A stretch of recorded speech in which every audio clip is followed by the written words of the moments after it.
Oh God, just look at those widgeon. I mean, widgeon is a very common bird here, isn't it? And yet it's so easy to take it for granted. It's so beautiful. The males make that lovely whew sound, whew, that little whistle.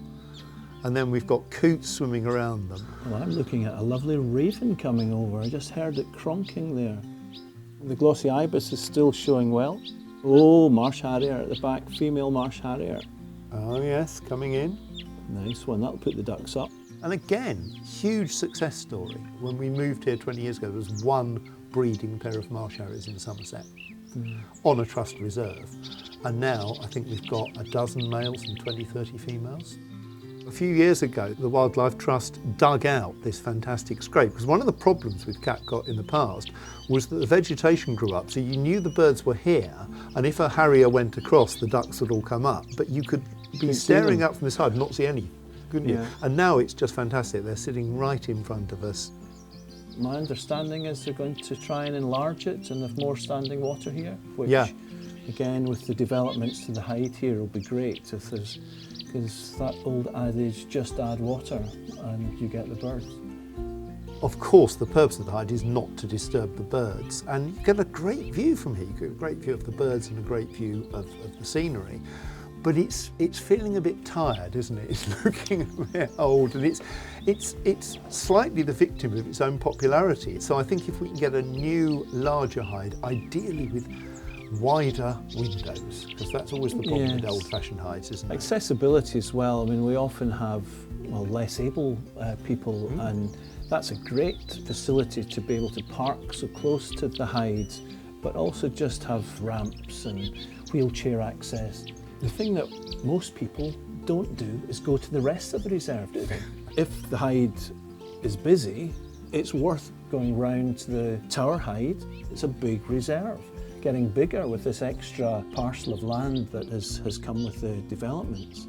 I think one of the great things about the fundraising we're doing is not only will it create a better, newer, bigger hide here, but it's going to improve the boardwalks around the reserve.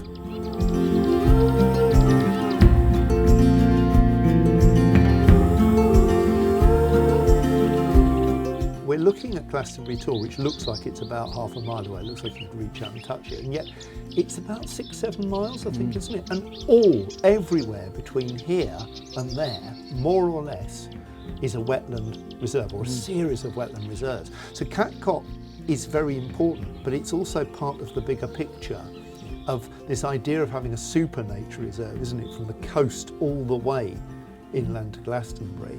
And I think when I first moved here, I couldn't believe the scale of the Avalon marshes as a whole. And Catcott is a really, really crucial part of that. Well, we're cheek by jowl to the Hawk and Owl Trust, I think, is at the end, and that goes on to Shapwick, which is Natural England, which you cross the road, you're at RSPB Ham Wall, and it's an incredible corridor for nature. Absolutely. Just all that literally joined up thinking. And great cooperation also from the various NGOs that look after these reserves. I would say, Stephen, to anybody who is interested or thinking about supporting the work the Trust does, is think of Catcott. This is a fantastic project. It's up and ready to go. It needs more financial support. There's no bones about it. We need some more money to get it over the line.